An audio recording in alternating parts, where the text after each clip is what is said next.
तो चलिए बच्चों देखिए एमसीक्यू हम लोग कवर कर चुके हैं। एमसीक्यूज में जो 20 क्वेश्चन आपके एग्जामिनेशन में आने हैं उसमें से 2 क्वेश्चन असर्शन रीजन के होंगे। तो ऑब्वियसली 18 पोर्शन जो है आपका जो 90% वेटेज है, दैट्स ऑफ कोर्स आपका जो है 90% वेटेज जो है आपका वो एमसीक्यू है, बट जो आपके 2 क्वेश्चन आने हैं 10% का वेटेज वो असर्शन रीजन है। तो एक बार जो आज का क्लास का जो टारगेट है वो ये है कि एक बार असर्शन रीजन को कैसे सोचना है, कुछ क्वेश्चंस की हेल्प से हम आपको बता सके कि असर्शन रीजन वाले जो क्वेश्चंस हैं उसमें हमें कैसे जो भी अपनी इंफॉर्मेशन उसे अप्लाई करना है, स्टेटमेंट को कैसे रिलेट करना है और कैसे कंक्लूड करना है कि आंसर आपका कौन सा होने वाला है। ठीक है, तो let's start with the first question here. तो अच्छा, सबसे बड़ी चीज ये है बच्चों कि ऑप्शंस आपके पास वही 4 होने वाले हैं, फिक्स है। पहला option, both assertion and reason are true and reason is the correct explanation of assertion। दूसरा, both are true but reason is not the correct explanation for assertion। ठीक है, A is true, R is false, A is false, R is true। ठीक है, तो ये 4 combination आपके हो सकते हैं। अब वो खैर वो आप डेफिनेटली एक बार क्वेश्चन पेपर में पढ़ेंगे, ABCD में जो भी ऑप्शन है वो किसके अकॉर्डिंग है बट हम यहाँ पे आपको क्वेश्चन की हेल्प से ये बताएंगे कि दोनों ट्रू हैं, ये आपको भी जज करना है। And as I always say, you keep solving the questions along with me. आप हमारे साथ क्वेश्चन सॉल्व करते रहिएगा, ठीक है, और आंसर अपना इवैल्यूएट करते रहेंगे। तो देखिए चलिए, पहला क्वेश्चन है यहाँ पे पहला क्वेश्चन है स्टेटमेंट ए, असर्शन है आपका। तो assertion is if the coordinates of the mid points of the side, so that sides here AB and AC of a triangle ABC triangle ABC है आपका, साइड AB और AC के mid point, तो AB और AC के mid points आपको दे दिए गए, ये D है, ये E है बच्चों। ठीक है, और दोनों के कोऑर्डिनेट्स आपको बता दिए गए हैं। D के कोऑर्डिनेट्स क्या है? D के कोऑर्डिनेट्स 3,5, E के कोऑर्डिनेट्स है -3, -3 रिस्पेक्टिवली। देन BC हमें ये दिया गया कि स्टेटमेंट में, तो BC क्या 20 यूनिट होगा? सबसे पहले देखिए, असर्शन रीजन में सबसे पहले आपने जो पहला स्टेटमेंट पढ़ा उसको आप चेक करिए वो ट्रू है कि false.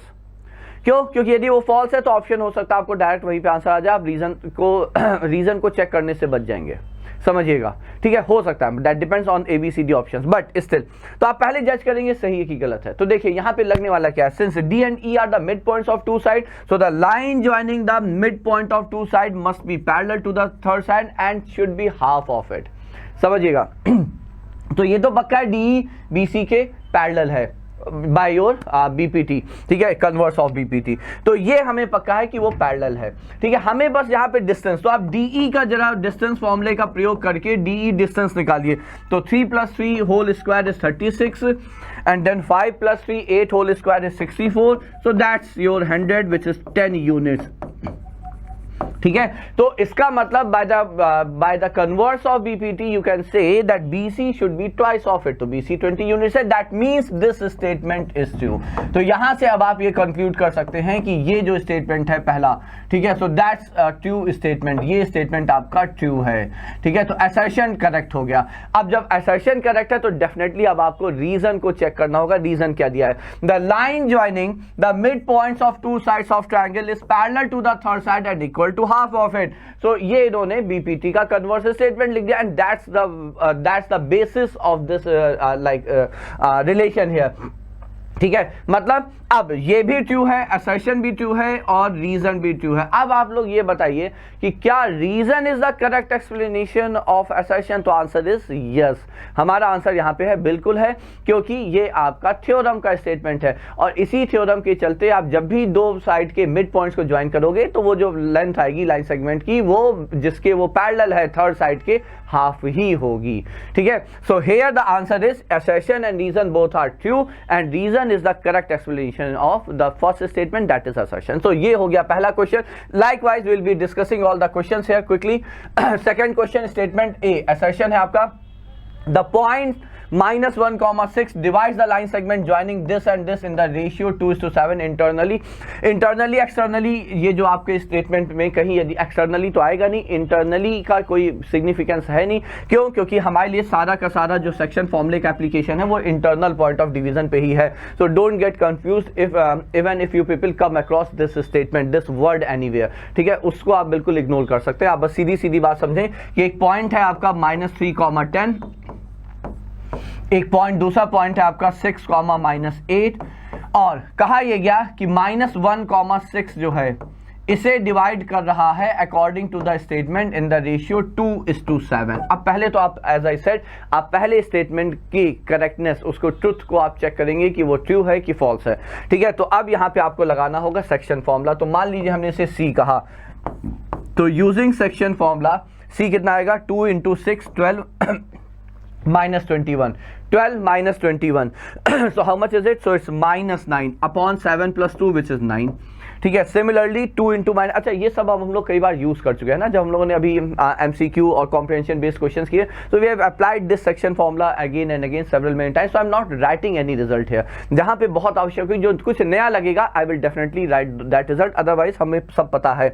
So 2 × -8 is -16 and 7 × 10 is 70, so -16 and 70, so how much is it? So it's 54, so it's 54 upon 9 तो सी पॉइंट कितना आया -1,6 और ये यही गिवन है, इसका मतलब ये स्टेटमेंट आपका ट्रू है।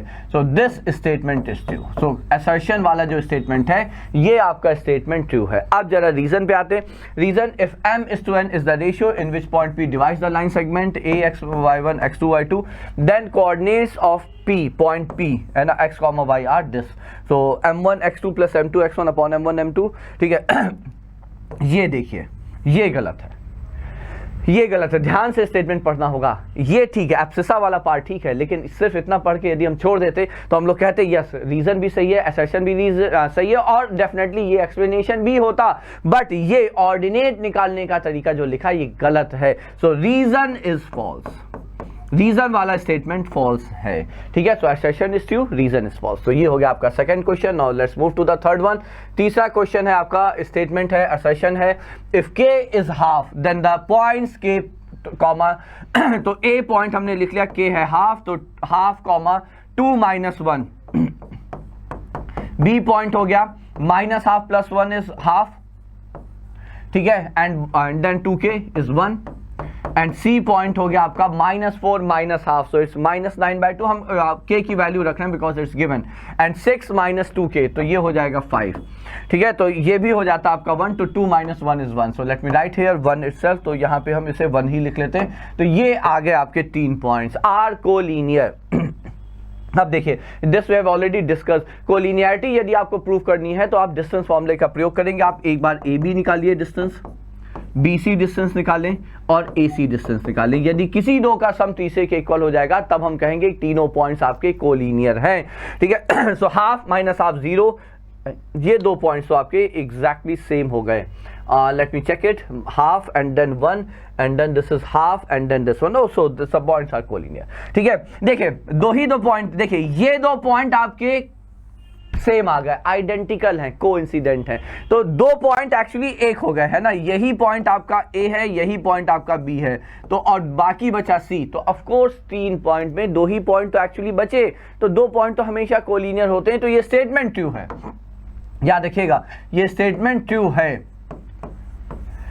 ये स्टेटमेंट ट्रू है। The 3 points P and Q are collinear, that is in the same straight line if PQ + QR is equal to PR। ये भी ट्रू है, यही तो हमने आपसे बोला कि 3 पॉइंट्स यदि आपके कोलिनियर हैं तो किसी 2 साइड का सम तीसरे साइड के इक्वल होगा। यहाँ पे चूंकि ऑर्डर हम वही मान रहे हैं PQR, तो PQ समझिएगा कैसे। देखिए मान लीजिए ये P है, ये Q है और बच्चों ये R है, तो समझिएगा ये स्ट्रेट लाइन पे है, तो PQ + QR is equal to PR।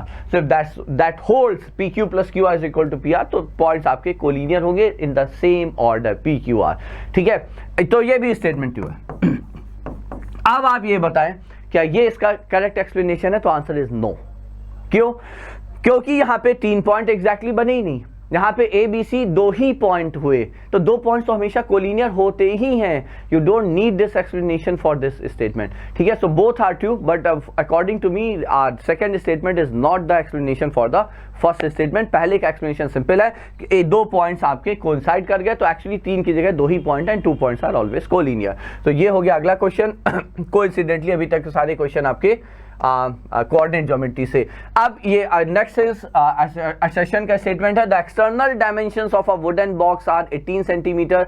मान लिया हमने लेंथ L है 18 सेंटीमीटर, ब्रेड्थ है 10 सेंटीमीटर, हाइट है 6 सेंटीमीटर बॉक्स है, ठीक है, respectively, and thickness of the wood is 5 mm। मतलब जब आप बॉक्स उठा के देखते हैं, if I can find here, चलिए ऐसे आप समझ ले, आप ध्यान से कभी देखिएगा कोई वुडन बॉक्स आप उठा के देखें, ठीक है, तो उसमें आप देखेंगे डेफिनेटली उसकी जो जिस फ्रेम से वो बना होता है, जिस वुड से बना होता है, उसकी विड्थ होती है। मेटेलिक बॉक्सेस को एक बार छोड़ दिया जाए, बाकी किसी की चीज का बॉक्स आप उठाएंगे तो उसकी एक विड्थ होती है, ठीक है। तो इसमें दे दिया गया वुड की विड्थ है, जो जिस लकड़ी से बना उस लकड़ी की विड्थ है 5 mm। Then the internal volume is this one. Point है, आप इंटरनल वॉल्यूम निकालेंगे कैसे?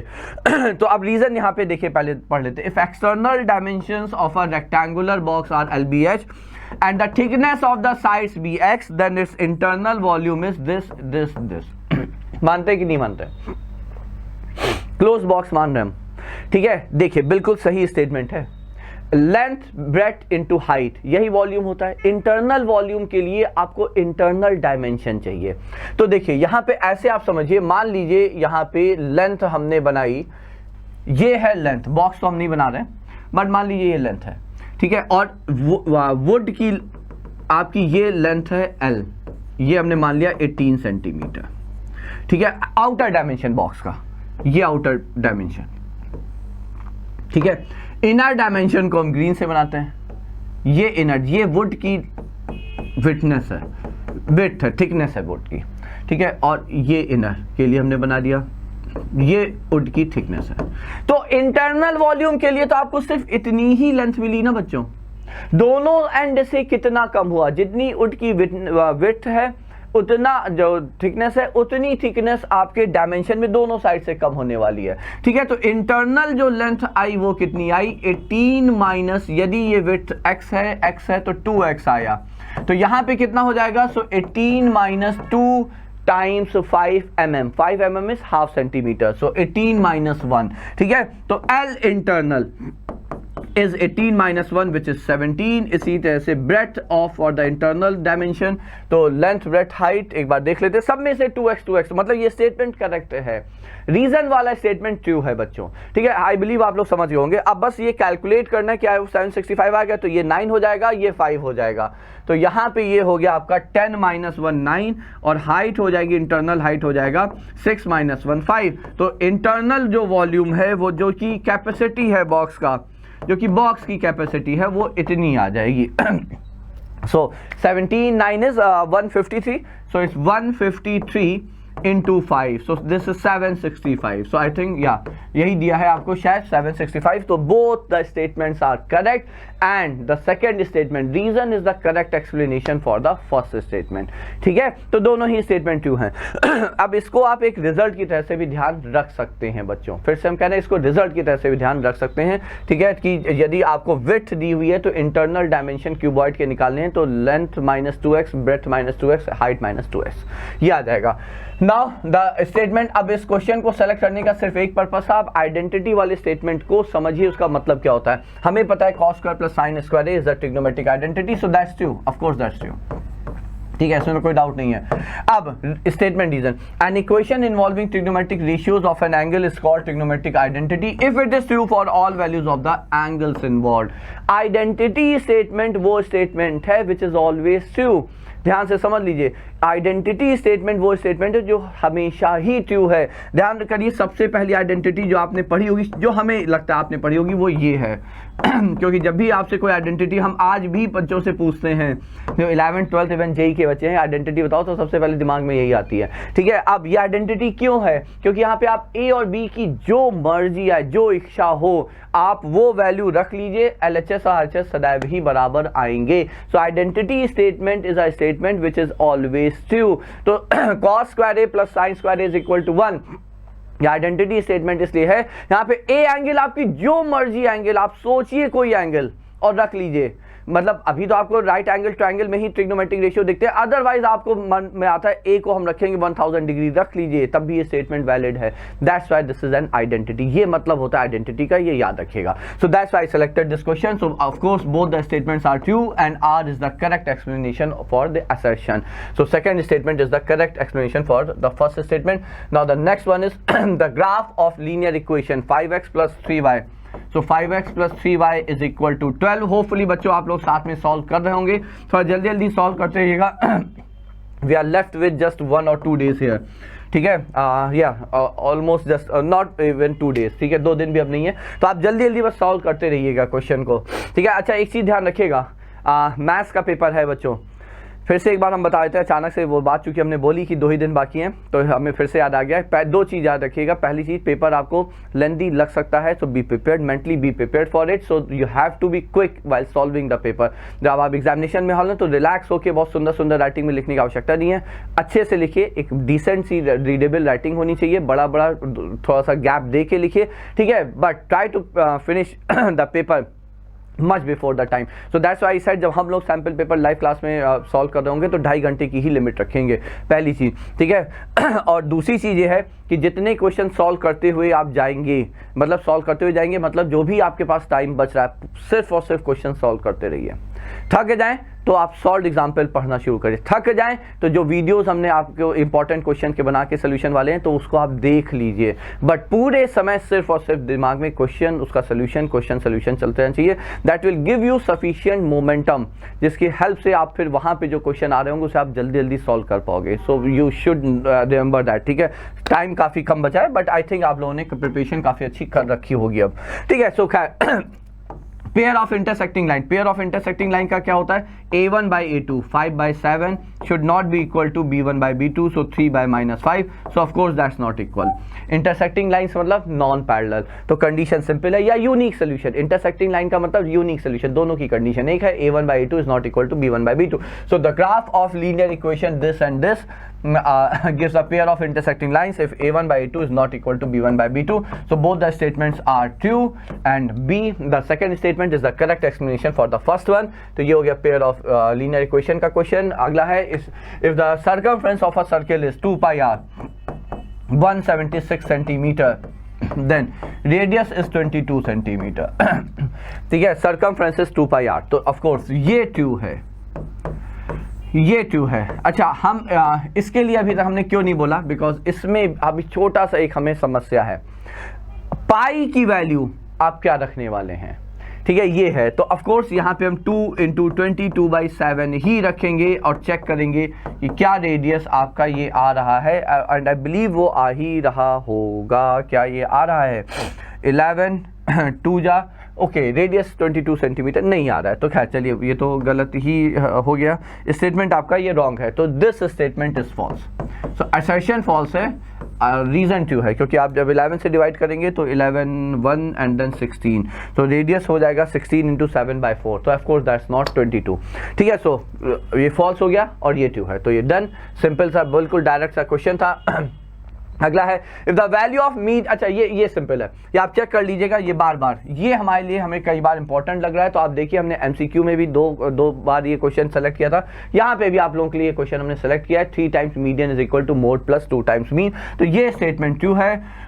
इस पे वैल्यू पुट करके ये आप वैल्यू चेक कर लीजिएगा and you will find whether it's true और फॉल्स, ये सिंपल है। और यदि ये ट्रू है तो ये इसका करेक्ट एक्सप्लेनेशन होगा, ये याद रखिएगा। यदि असर्शन ट्रू है तो ये रीजन इसका करेक्ट स्टेटमेंट, करेक्ट एक्सप्लेनेशन है बच्चों, ठीक है। अगला है the point 0,6 lie on the y axis, of course ये छोटी सी बात है, बस रिकॉल कराने के लिए हमने आपको, देखिए छोटी छोटी बातें जितनी बार आपके दिमाग में रहे है ना, वो आपको एग्जामिनेशन में तुरंत समझ में आ जाएंगे। 0,y इज एनी पॉइंट, जिस पॉइंट का एब्सिसा 0 है वो पॉइंट y एक्सिस पे है, और जिस पॉइंट का ऑर्डिनेट 0 है वो पॉइंट आपका x एक्सिस पे है, तो ये x एक्सिस का पॉइंट है और ये y एक्सिस का पॉइंट है, ठीक है। तो ऑफ कोर्स ये स्टेटमेंट ट्रू है, और the x coordinate of the point on y axis is 0, तो ये भी ट्रू है। एंड ये जो रीजन सेकंड स्टेटमेंट है that's a correct explanation for the first statement, तो ये दोनों स्टेटमेंट ट्रू है और second statement reason is the correct explanation for the assertion here. Now this question is if a die is thrown the probability of getting a number less than 3 and greater than 2 is 0। Okay, आपको number जो चाहिए वो 3 से छोटा लेकिन 2 से बड़ा चाहिए। ऐसा कोई नंबर है डाई में जो 2 और 3 के बीच में हो? तो of course not, so no such number is possible, ठीक है। ऐसा कोई नंबर पॉसिबल ही नहीं है, मतलब तो जब ऐसा कोई नंबर है ही नहीं तो उसके आने की प्रोबेबिलिटी 0 है, तो ये स्टेटमेंट तो ट्रू हो गया आपका। The probability of getting such a number is 0। अब रीजन है probability of N impossible event is 0। So of course ये भी ट्रू है। अब देखिए यहाँ पे कुछ ऐसा ये क्वेश्चन है जिसपे थोड़ा सा हो सकता है एक्सप्लेनेशन है या नहीं है। So according to me this is an explanation, ठीक है। इम्पॉसिबल इवेंट है तभी उसकी प्रोबेबिलिटी शून्य है, ठीक है। और चूंकि आपको 2 और 3 के बीच में कोई नंबर आ जाए when you are throwing a die, so that's an impossible event, hence the probability is 0। So according to me this statement reason is the correct explanation for the assertion here, ठीक है। ये हो गया। Now moving to the next one. अगला है the radii of 2 cones are in the ratio. तो R1 is to R2 है आपका 2 is to 3 and their volume V1 by V2 is in the ratio 1 is to 3. Then the ratio of their heights H1 by H2 ये हमें check करना है 3 is to 2, ठीक है, ये चेक करना है। The volume of the cone is half pi r square s. तो ये स्टेटमेंट ट्रू है, ये स्टेटमेंट ट्रू है। और यदि ये असर्शन ट्रू होता है तो ऑफ कोर्स भाई ये आप चेक कैसे कर रहे हो, इसको चेक तो आप इसी फॉर्मूले से कर रहे हो ना, तो ये इसका करेक्ट एक्सप्लेनेशन भी होगा। समझ गए कि नहीं? आप चेक तो इसी फॉर्मूले से करोगे ना, 1/3 पाई आर स्क्वायर एच, ये जो एच का रेशियो ये 3/2 है कि नहीं है। तो चूंकि यदि हो जाता है ये असर्शन भी ट्रू, तो वो फिर आपका करेक्ट एक्सप्लेनेशन होगा। तो let's do it. So volume का रेशियो है 1/3, ये हो जाएगा 1/3 पाई R1 स्क्वायर, ठीक है, H1 ओवर 1/3 पाई R2 स्क्वायर H2, ये हमें यहाँ पे दिया हुआ है, ठीक है। तो 1/3 पाई कैंसिल, यही कर लेते हैं। 1/3 is equal to R1 square by R2 square. तो R1 बाई R2 है 2/3, तो ये हो जाएगा 4/9 इंटू H1 बाई H2। और ये देखिए स्टेटमेंट तो गलत दिखे है बच्चों, 1/3, तो ये कैंसिल हो जाएगा। तो यहाँ से H1 बाई H2 जो आ रहा है वो 3/4 आ रहा है, और हमें यहाँ पे 3/2 दिया हुआ है। एक बार आप भी कैलकुलेशन चेक कर लीजिएगा, ठीक है। तो अकॉर्डिंग टू मी, आप लोग देख लो, आप लोग भी सॉल्व ही कर रहे होगे। According to me this statement is false. But if this would have been true, as I said, the reason would have been the correct explanation for the assertion here. तो ये हो गया आपका surface area volume। फिर से surface area volume का question है। The total surface area of the cylinder having radius of the base 14, height 30 is 3872, ठीक है। total surface area, तो जब आप TSA की बात कर रहे हैं, total surface area of cylinder की बात कर रहे हैं, और कुछ भी ना बोला जाए तो आप सॉलिड सिलेंडर मानोगे, मतलब क्लोज सिलेंडर मानोगे। तो उसके 3 सरफेस है, एक कर्व सरफेस और 2 फ्लैट सरफेस जो कि सर्कुलर हैं। तो ये हो जाएगा आपका 2 pi RH CSA plus pi r square, ऊपर के टॉप का सर्कुलर बेस और नीचे का सर्कुलर बेस, तो 2 पाई आर स्क्वायर। आपको सब कुछ दिया हुआ है। आपको रेडियस दिया हुआ है 14, अच्छा रेडियस चूंकि 7 का मल्टीपल है, कोई भी नंबर हाइट रेडियस में से कोई भी 7 का मल्टीपल है, तो आप पाई को 22/7 ही यूज करेंगे, ठीक है। It will help you in simplifying the calculation. Height आपको दी हुई है तो यू कैन इवेल्युएट इट, आप चेक करिए निकाल के 3872 आ रहा है या नहीं आ रहा है। अब ऐसा रीजन पे आते हैं। If R is the radius and H with the height of the cylinder, then the TSA is 2 pi R, ये दे दिया, ठीक है। So they have used exactly the same formula. तो फिर से समझिए, रीजन तो पक्का ट्रू है, यदि असर्शन ट्रू है वो आप कैलकुलेट करके देखोगे बच्चों, you do it on yourself. यदि if this is true then that means reason R is the correct explanation for the assertion, तो ये आपका स्टेटमेंट ट्रू हो जाएगा। But for that you need to check it, otherwise assertion is false. तो answer simple है, assertion false है, reason true है, ठीक है। Next one, there are infinite number of lines which pass through 1,13। तो हमें पता है किसी गिवन पॉइंट से पास करती हुई, मान लीजिए कि सिर्फ एक यही पॉइंट दिया गया, इससे पास करती हुई कितनी लाइंस बच्चों? तो इससे पास करती हुई इनफाइनाइट लाइंस, ये बना लीजिए, ठीक है, ये बना लीजिए ये बना लीजिए। So you can draw infinite lines passing to the same point. So of course this statement is true, तो ये स्टेटमेंट ट्रू है।